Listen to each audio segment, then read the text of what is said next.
Captain Sarah Chen stood on the bridge of the space station Unity, watching the stars through the massive viewing window. It was a peaceful Tuesday morning in 2157 when everything changed for humanity. The communication console suddenly lit up with signals unlike anything Earth had ever received. "Captain, we're getting a transmission," said Lieutenant Kim from the communication station. His voice was shaky. It's not from Earth." Sarah walked over quickly. For months, Earth scientists had been testing their first faster-than-light communication system. They had sent simple messages into space hoping to contact other worlds. Now it seemed someone had answered. "Put it through," Sarah ordered. The main screen flickered and then showed something that made everyone on the bridge gasp. A tall crystalline being appeared on screen. Its body looked like it was made of blue glass and its voice sounded like music mixed with metal. "Greetings, humans of Earth," the being said. "I am Ambassador Thyrix of the Galactic Coalition. We have received your transmissions. It is time for Earth to join the greater galaxy." Sarah felt her heart racing, but she kept her voice steady. "This is Captain Sarah Chen of Earth's Unity Station. We welcome contact with your people." Thyrix nodded slowly. "That is good. However, first contact is not a social visit. Your world must make a choice immediately. The galaxy is at war, and every species must pick a side." The ambassador explained the situation. 3 powerful groups had been fighting for hundreds of years across the galaxy. The Vorthak Empire was a military force that conquered worlds and made them into warrior planets. The Zelani Consortium was a business group that turned entire species into workers and traders. The Kepler Union was made up of smart scientists and engineers who used advanced technology to control other worlds. Every new species must join one of these factions, Thyrix continued. Those who refuse are eventually destroyed or enslaved. This is the way of the galaxy. Sarah listened carefully, taking notes. "What exactly are you asking us to do?" "Earth must choose," Thyrix said simply. "The Vorthak Empire offers glory in battle and the chance to conquer new worlds. Your people would become great warriors. The Zelani Consortium offers wealth and trade routes across the galaxy. Your world would become rich beyond imagination. The Kepler Union offers knowledge and technology that could advance your civilization by thousands of years." The captain felt a cold feeling in her stomach. "And if we choose none of them?" Thyrix's crystalline face showed something that might have been surprise. "That is not possible. All species must participate in the galactic war. It has been this way for centuries. To remain neutral is to invite destruction." After the transmission ended, Sarah immediately contacted Earth. Within hours, she was speaking directly to President Maria Santos and the United Earth Council. The president was a calm woman who had helped end the last wars on Earth just 20 years earlier. "So they want us to pick a side in their war," President Santos said after hearing the full report. "What do we know about these factions?" Dr. Elena Vasquez, Earth's top expert on alien psychology, had been studying the transmission. "From what I can tell, all 3 groups are essentially forcing other species to fight their war for them. The Vorthak turn people into soldiers, the Zelani turn them into workers, and the Kepler Union turns them into researchers. None of them seem to care what the other species actually want." Over the next few weeks, representatives from all 3 factions visited Earth. The Vorthak sent General Crox, a huge creature that looked like a cross between a lizard and a tank. He spoke of honor in battle and the glory of conquest. "Humans show promise as warriors," General Crox growled during his meeting with the Earth Council. "Your history shows you understand conflict. Join us, and your children will become the greatest soldiers the galaxy has ever seen." The Zelani representative was Director Yenna, a smooth-talking being that changed colors as she spoke. She talked about wealth and prosperity. "Your planet has resources we need," Director Yenna said, her skin shifting from green to gold. "Join our consortium and every human will live in luxury. We will build great cities on your world and give your people access to markets across the galaxy." The Kepler Union sent Professor Zeld, a floating brain-like creature surrounded by mechanical arms. He offered knowledge and technology. "Your species shows scientific potential," Professor Zeld said, his mechanical voice echoing in the council chamber. "We can teach you to build ships that travel between stars in seconds, computers that think faster than any human mind, and weapons that can destroy entire solar systems." Each offer sounded amazing, but President Santos noticed something troubling. When she asked what would happen to Earth's independence, all 3 representatives gave similar answers. Independence is a primitive concept, General Crox had said. You will have the honor of serving the Empire. Your world will be much too valuable to manage itself, Director Yenna had explained. We will handle all major decisions for you. Individual planetary governance is inefficient, Professor Zeld had stated. The Union will guide your development. The Earth Council debated for days. Some members thought they should join the Kepler Union for the technology. Others believed the Zilani offered the safest path. A few even considered the Vorthak, thinking that military strength might protect Earth in the long run. But President Santos remembered the last great war on Earth. She had lost her brother in that conflict, and had spent her entire political career working for peace. She stood before the council and spoke quietly but firmly. 20 years ago, we nearly destroyed ourselves fighting each other, she said. We learned that war only brings more war.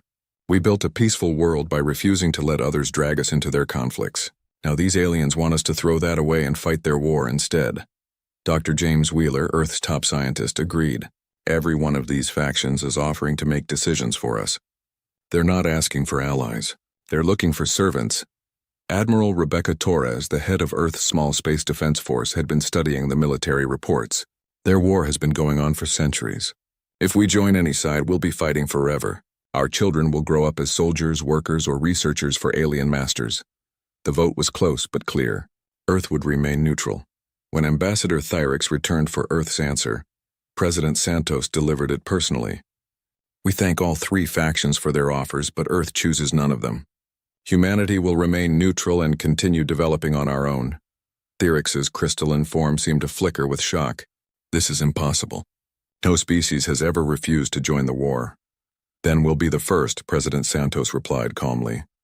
You do not understand, Thyrix said, his musical voice becoming harsh. Neutrality is not an option. The war will eventually reach your sector. Without allies, you will be defenseless. President Santos stood straight and looked directly at the alien ambassador. Then we'll defend ourselves. Humanity has had enough of war.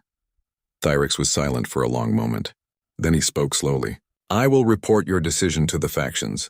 But I warn you, humans of Earth, the galaxy does not permit neutrality. You have made a dangerous choice. As Thyrix's ship left Earth's orbit, President Santos watched from her office window. She knew that their peaceful life was probably ending. But she also knew that some things were worth fighting for, and the right to choose their own path was one of them. Earth had spoken. Now they would have to live with the consequences. 5 years had passed since Earth rejected the alien factions, and humanity had used every day wisely. Dr. James Wheeler stood in his laboratory on Mars Colony, watching his latest fusion engine test. The blue flame burned steadily in the vacuum chamber, producing more power than anything Earth had built before. The output is incredible, said his assistant, Dr. Park. This engine could power a ship to the nearest star in just 3 months. Wheeler nodded, but his mind was on other things. Earth wasn't just building faster ships. They were preparing for war even though most people didn't realize it. Every new technology had two purposes: helping humanity grow and keeping humanity safe. Back on Earth, Dr. Yuki Tanaka was making her own breakthroughs. Her medical research had found ways to make humans stronger, faster, and able to heal more quickly. She told the public it was for colonists working in dangerous environments. She didn't mention that it would also help soldiers survive in battle. The new treatments are working perfectly, Dr. Tanaka reported to the Secret Defense Committee. Humans can now work in high gravity, survive in thin air, and recover from injuries twice as fast as before. Admiral Rebecca Torres listened to these reports in her office deep below Earth's surface. As head of the Space Defense Force, she knew the real situation. Earth was living on borrowed time. Show me the latest intelligence, she said to Captain Chen, who now worked as her intelligence chief. Sarah activated the holographic display. It showed a map of nearby space with red marks indicating battle zones. The war is getting worse. In the past year, 17 species have been completely enslaved. The Altarian Republic tried to stay neutral like us. The Vorthak Empire wiped out half their population and turned the rest into soldiers. Torres studied the map grimly. The red zones were getting closer to Earth. What about the refugees? 3 ships this month, Sarah replied. We're following protocol. Medical aid, supplies, then they move on to the outer colonies. But the stories they tell... The refugees had brought horrifying news. The war wasn't just about conquest anymore. The three factions were competing to see who could be most brutal. Entire planets were being strip-mined until they were lifeless rocks. Alien children were taken from their families and trained as soldiers before they could even walk. Some species had been genetically changed so much they couldn't survive without their masters. One refugee, a being called Kex from the Spiral Arm, had collapsed crying when he tried to describe what happened to his homeworld. "They didn't just defeat us," he had whispered. "They made us forget who we used to be." Torres had been using these intelligence reports to plan Earth's defense. The aliens built huge ships and fought in massive fleet battles. They expected their enemies to do the same. But humans had different ideas. "How many mosquito fighters do we have ready?" Torres asked. 4,000, Sarah replied. "They're small, fast, and almost impossible to detect. Each one can carry enough firepower to damage a capital ship." "And the Hornet missiles?" 12,000 deployed across the asteroid belt. "They look like space rocks until they activate." Torres smiled slightly. The aliens thought in terms of massive fleets and direct confrontation. Humans thought like wolves hunting much larger prey. They would strike from shadows, hit weak points, and disappear before the enemy could respond. Meanwhile, Earth's colonies were growing rapidly. Mars now had 2 million people. Europa had 500,000. And dozens of asteroid mines were fully operational. But these weren't just colonies, they were fortress bases, each one capable of defending itself and supporting Earth if needed. President Santos, now in her second term, was visiting the Europa colony when the next alien message arrived. She was touring the underground cities when Admiral Torres contacted her through secure communication. "Ma'am, we've received another transmission from the Vorthak Empire. They're not happy." Santos sighed. She had been expecting this. "What do they want now?" "General Kroc says Earth has 72 hours to reconsider our position. They're calling our neutrality a dangerous example to other species." The president understood immediately. Other worlds were starting to ask why they had to fight in the galactic war. If Earth could stay neutral, maybe they could too. The three factions were worried that their supply of forced allies might dry up. "What's our official response going to be?" Santos asked. "The same as always," Torres replied. Polite but firm refusal. But privately, Torres was worried. Her spies throughout the galaxy had reported something disturbing. The three factions, who normally hated each other, had been having secret meetings. They were talking about the Earth problem and how to solve it. Dr. Elena Vasquez had been studying alien psychology for 5 years now, and she had learned something important about their enemies. "They're not like humans," she explained to the Defense Committee. "When we fight to win and then make peace. When they fight, fighting becomes their whole way of life. They can't imagine a world without war." This was why Earth's neutrality scared them so much. Humans had proven that peace was possible, that species didn't have to fight forever. If this idea spread, their entire civilization would collapse. Dr. Wheeler's team had been working on their most secret project in a hidden base inside the asteroid series. They called it the Shepherd program, artificial intelligence that could think like humans instead of like computers. Standard AI follows logical patterns, Wheeler explained to Torres during her secret visit. "It's predictable, but human thinking includes intuition, creativity, and controlled chaos. Our AI can make decisions that seem random but are actually brilliant. How does that help us? Alien computer systems are designed to fight other alien computers. They use logic to predict and counter enemy moves, but they can't predict or counter something that thinks the way humans do." As the 5th year of Earth's independence ended, Torres received the intelligence report she had been dreading. All three factions were moving ships toward Earth's sector, not to attack each other, but to finally deal with the humans who refused to join their war. "How long do we have?" President Santos asked during the emergency meeting. 6 months, maybe less, Torres replied. "They're still arguing about how to divide Earth's resources after they conquer us. But they've agreed that we have to be stopped." Santos looked around the room at Earth's leaders. These were good people who had spent years building a peaceful world. Now they were about to face the greatest test in human history. "Are we ready?" she asked. Torres stood up straight. "We're as ready as we can be. Our technology is better than theirs in many ways. Our tactics are completely different from what they expect. And we have something they don't understand." "What's that?" "We're fighting for our home. They're fighting for their masters. As the meeting ended, Santos walked to the window and looked up at the stars. Somewhere out there, massive alien fleets were preparing to enslave or destroy humanity. But Earth would not go quietly into the night. The price of peace, it seemed, was preparing for war. And humanity was finally ready to pay that price. The emergency session of the United Earth Council was unlike any in human history. President Santos sat at the head of the table, looking at the faces of Earth's leaders. They had just received the most horrifying message their species had ever heard. Ambassador Theryx appeared on the main screen, but he was not alone. Behind him stood representatives from all three galactic factions: General Crox of the Vorthak Empire, Director Yenna of the Zelani Consortium, and Professor Zeld of the Kepler Union. For the first time in centuries, the three enemies had united for a single purpose. "Humans of Earth," Theryx began, his crystalline voice colder than space itself. "The three great powers of the galaxy have reached an agreement regarding your world." Santos felt her blood turn to ice, but she kept her expression calm. "We're listening." General Crox stepped forward, his massive form filling the screen. "Your refusal to join the galactic war has become a problem. Other species are starting to believe that neutrality is possible. This cannot be allowed." Director Yenna's skin shifted from gold to deep red as she spoke. "You have 72 hours to choose a faction. Any faction. This is your final chance." Professor Zeld's mechanical arms moved as he delivered the rest of the message. "If you continue to refuse, corrective action will be taken. Your adults will be relocated to labor facilities on distant worlds. Your children will be removed and raised as soldiers, workers, or researchers depending on which faction claims them." Santos felt the words hit her like physical blows. Around the table, she could see the same shock and horror on every face. They weren't just threatening to conquer Earth. They were threatening to take human children away from their families. "You have made us do this," Theryx continued. "Your example threatens the stability of the galactic order. Other species must see what happens to those who refuse to participate."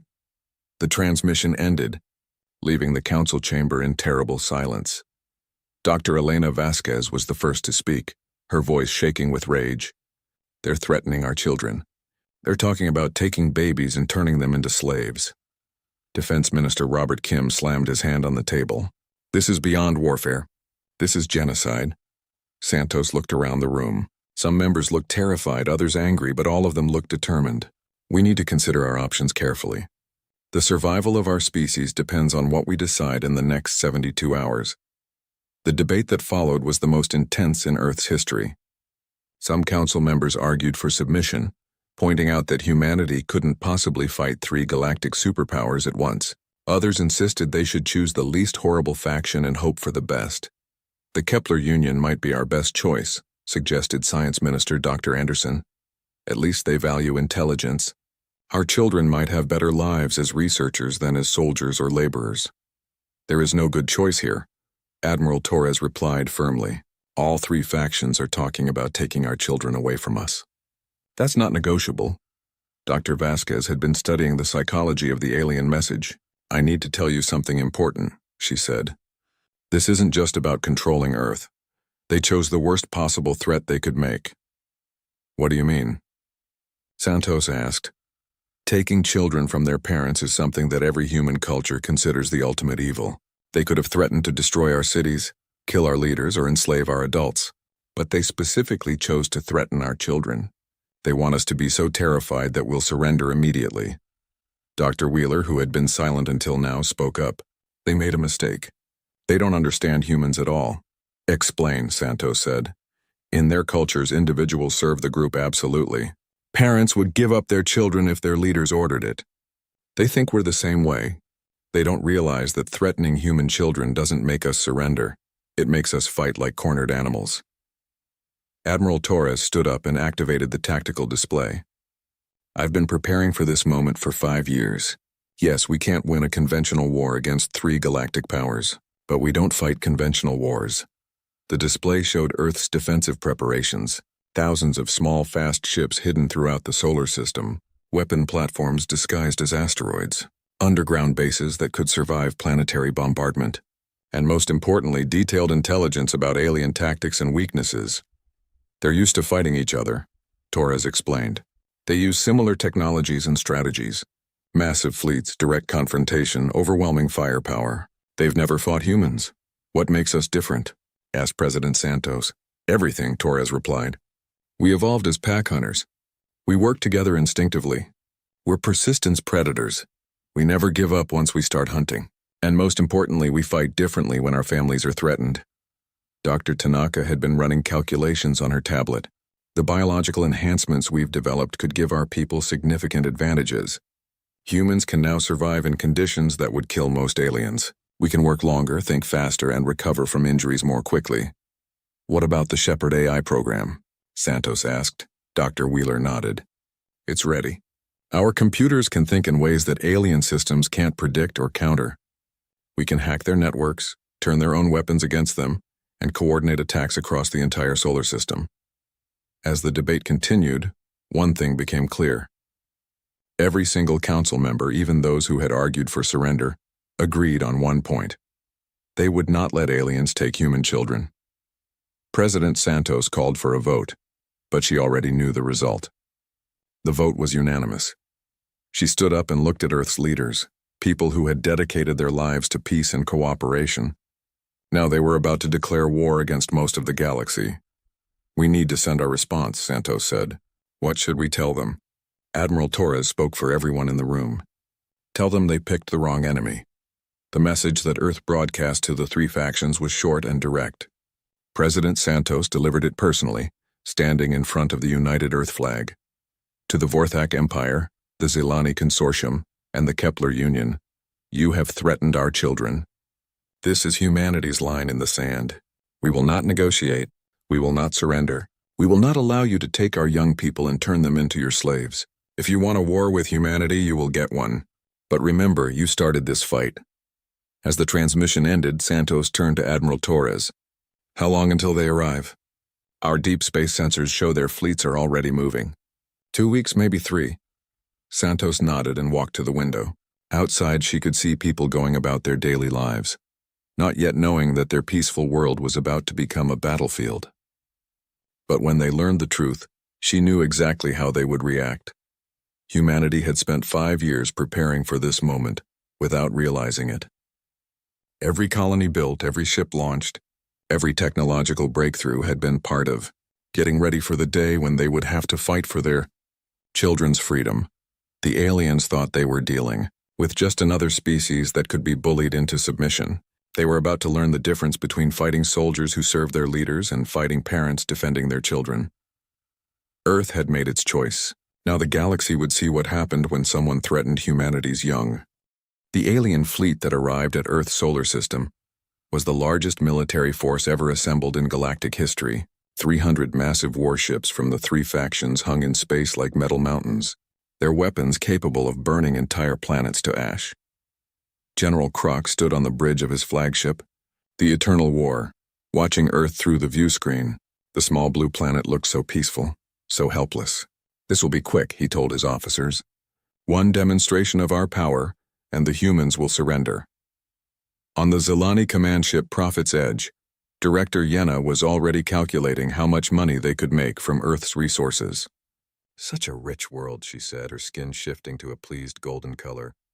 The humans will make excellent workers once they're properly motivated. Professor Zeld observed from the Kepler Union vessel, Logic's Triumph, his mechanical arms scanning the Earth system. Curious. I detect no large defensive fleets. Perhaps the humans have already accepted their fate. They were all wrong. Captain Sarah Chen sat in the cockpit of her fighter, the Defiant, hidden inside a hollowed-out asteroid near Jupiter. Around her, 3,000 other human pilots waited silently. They had been there for days, watching the alien fleet arrive, learning their patterns. Remember, Chen spoke into her communicator, we don't try to match their firepower. We're mosquitoes hunting elephants. Hit fast, hit hard, disappear. On Earth, Admiral Torres watched the alien fleet from her underground command center.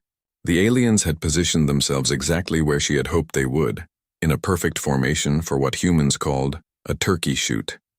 All stations. This is command. Torres spoke calmly into her microphone. The enemy has threatened our children. Show them what happens when someone makes that mistake. Execute Operation Hornet's Nest. What happened next would be studied in military academies for centuries.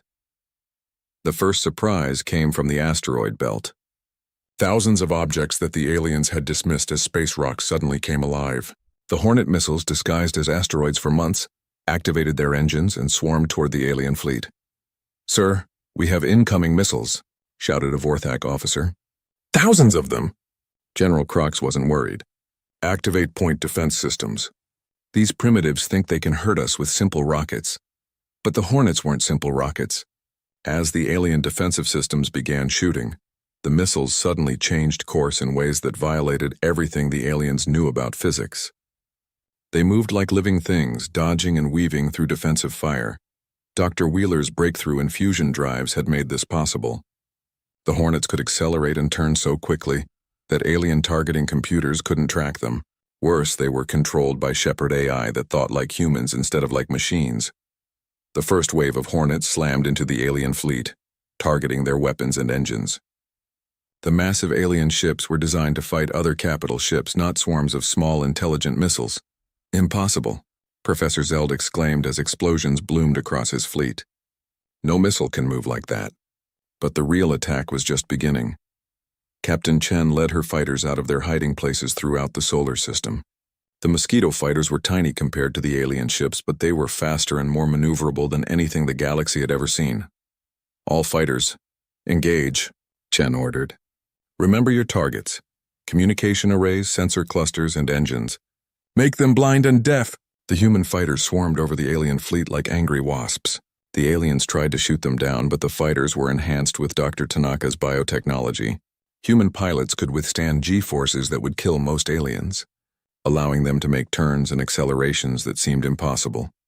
Lieutenant Rodriguez pulled his fighter through a spiral that would have liquefied a Vorthak pilot, then fired a particle beam directly into a dreadnought sensor array. "Target down!" "They can't see us coming from the port side." The aliens had never faced anything like this. Their massive guns couldn't track targets moving so fast and unpredictably.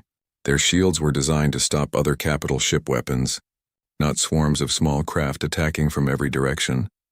But humanity's secret weapon wasn't just technology, it was psychology.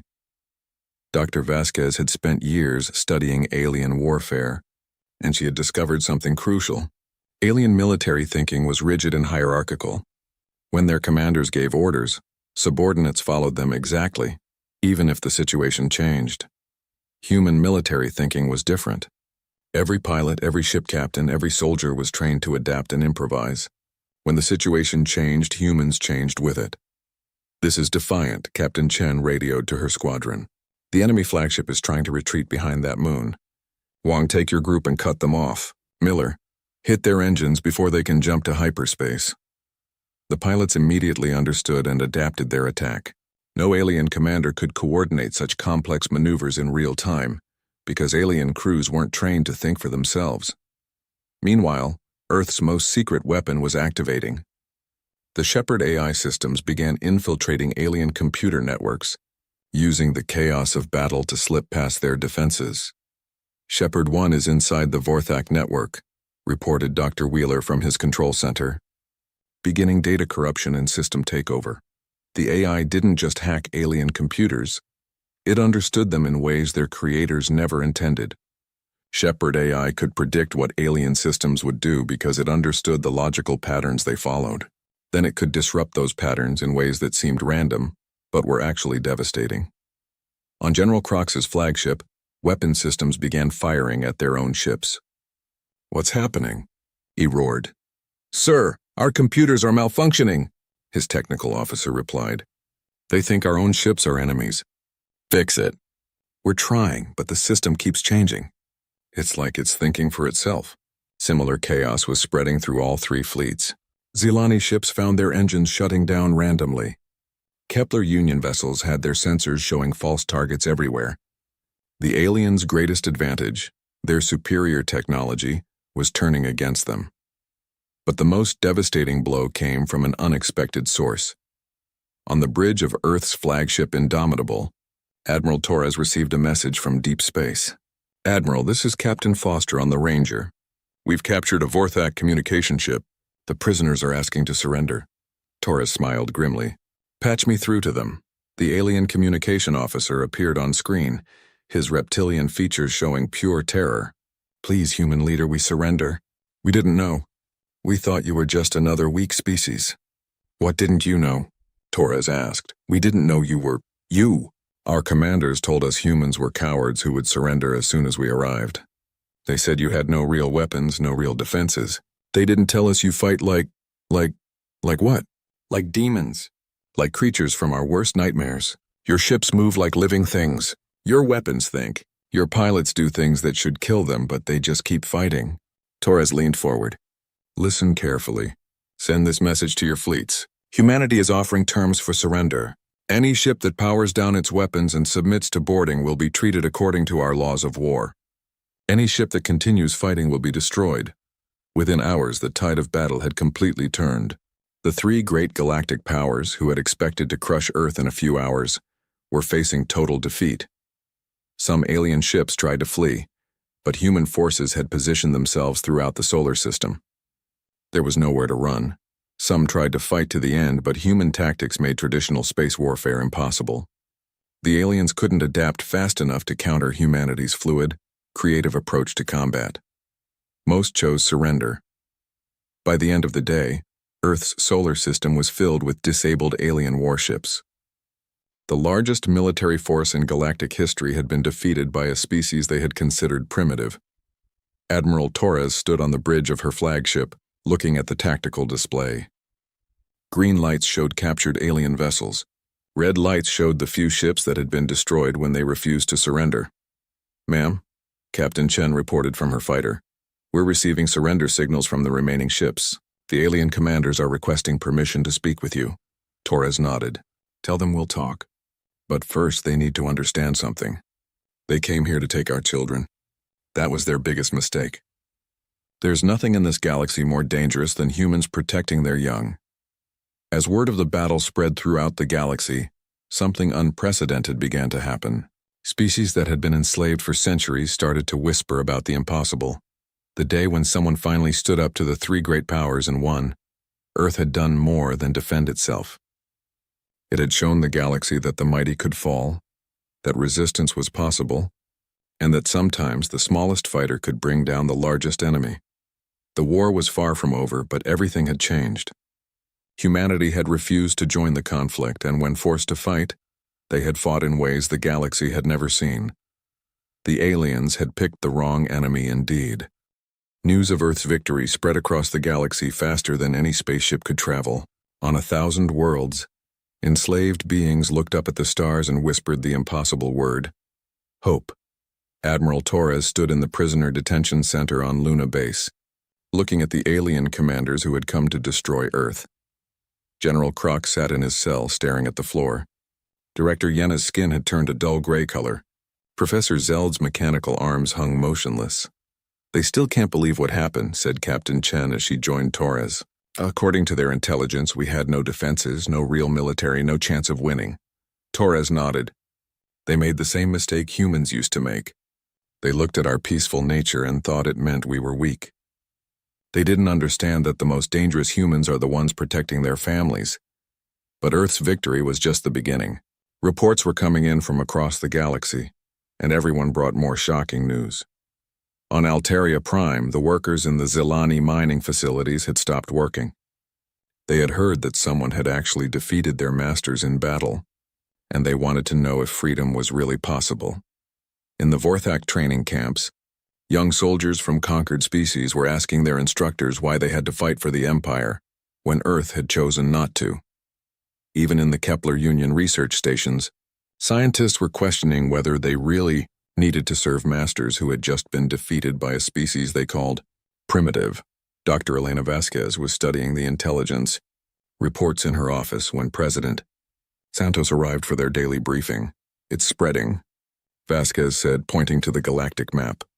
Rebellion, resistance, revolution. It's happening everywhere at once. Santos looked at the red dots marking areas of unrest. There were hundreds of them, scattered across the galaxy. What's causing it? Us, Vasquez replied simply. For centuries, every species believed that the three factions were unbeatable. They surrendered because they thought resistance was impossible. We proved them wrong. The most significant contact came 3 weeks after the battle.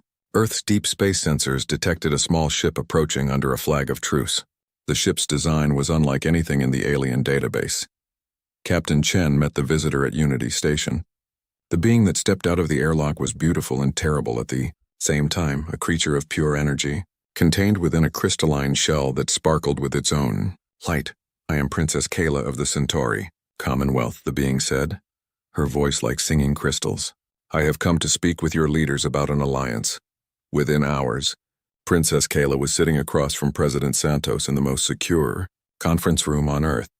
The energy being explained her situation with desperate hope in her voice. My people have been fighting for independence for 40 years, she said. We've won some battles, but we've never had a real chance of victory. Until now, what's changed? Santos asked. You have. Your victory has inspired resistance movements across the galaxy. But more than that, you've shown us new ways to fight. Princess Kayla activated a holographic display showing the Centauri system. We've been using traditional warfare, ship against ship, army against army. We always lose because they have more ships and more soldiers. But your battle showed us something different. Admiral Torres leaned forward. You want to learn our tactics? Yes, but more than that, we want to coordinate with you. There are 12 major resistance movements ready to strike, but we need someone to help us work together. Over the following weeks, Earth became the center of something unprecedented, a galaxy-wide rebellion against the 3 factions.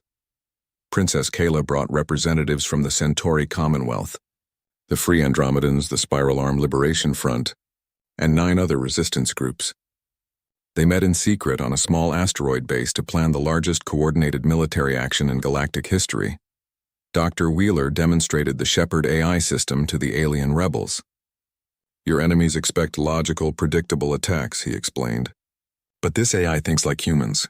It can coordinate complex operations across multiple star systems while adapting to changing conditions in real time. The aliens were amazed. Our computers can only follow pre-programmed instructions, said Commander Vex of the Andromedan Resistance. They can't improvise or adapt the way the system can. Admiral Torres presented what she called the Terran Doctrine, humanity's approach to asymmetrical warfare. Don't try to match their strength. Use your enemy's size against them. Hit their supply lines, turn their technology against them, and make them fight your war instead of their war. The rebellion began 6 months after Earth's victory. Coordinated strikes hit Vorthak supply depots, Zelani trade routes, and Kepler Union research stations across 40 star systems simultaneously. But this wasn't just about military tactics. The rebels had learned humanity's most important lesson. They were fighting for their homes and families, not for conquest or glory. On Alteria Prime, the mining workers didn't just stop working. They took control of the facilities and began producing weapons for the rebellion instead of wealth for their masters. In the Vorthak military academies, young soldiers from conquered species turned their weapons on their instructors and declared their worlds free. The Kepler Union research stations found their own scientists joining the rebellion, using their knowledge to help the resistance instead of their oppressors. The 3 factions tried to respond, but they faced a problem they had never encountered before. For centuries, they had fought each other using similar tactics and technologies. Now they were fighting enemies who used completely different approaches, coordinated by human AI systems they couldn't understand or predict. The decisive battle came above Earth itself. Exactly 1 year after the first alien ultimatum, the 3 factions had gathered their remaining fleets for a final attack on the rebellion's center. But when they arrived at Earth, they found something that shocked them to their core.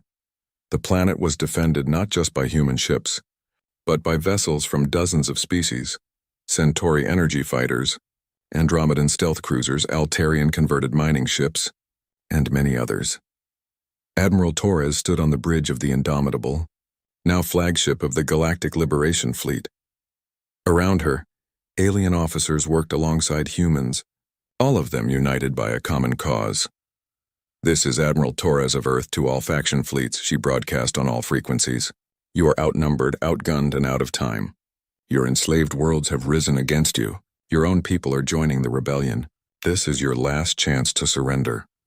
The response came from General Craw, who had somehow escaped from Luna Base and retaken command of a Vorthak fleet.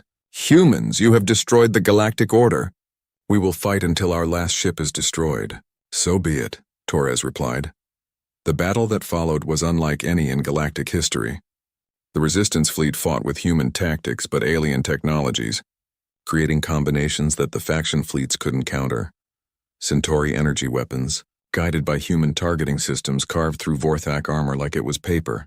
Andromedan stealth ships coordinated by Shepard AI appeared and disappeared faster than alien sensors could track. Altarian mining ships converted into carriers launched swarms of human-designed fighters.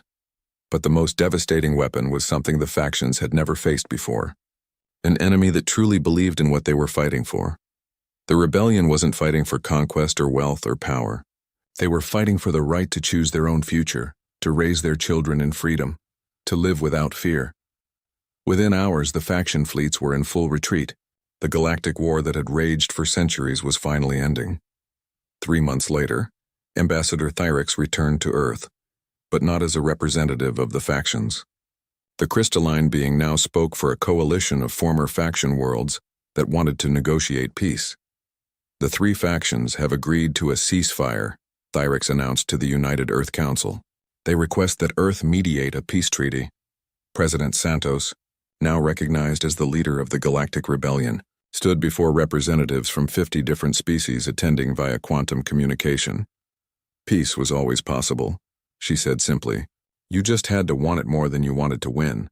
The Treaty of Terra was signed 6 months later. It dissolved the 3 factions and created the Galactic Cooperative, a democratic confederation where no single power could dominate others. Earth became the neutral capital of this new government, with humans serving as peacekeepers and mediators throughout the galaxy. Dr. Wheeler's final research log summed up the whole amazing story. The aliens said neutrality was impossible. They were wrong. What was impossible was staying neutral once they threatened our children. Humanity doesn't start fights, but we finish them. Years later, human ships bearing the emblem of the Galactic Cooperative could be seen throughout the galaxy, helping to maintain the peace that Earth's refusal to fight had ultimately created. And on every ship, in every human colony, in every school where human children learned about their history, there was a simple plaque with 5 words that reminded everyone what happened when someone made the mistake of threatening humanity's young. Never again. Thank you for watching and comment for next part.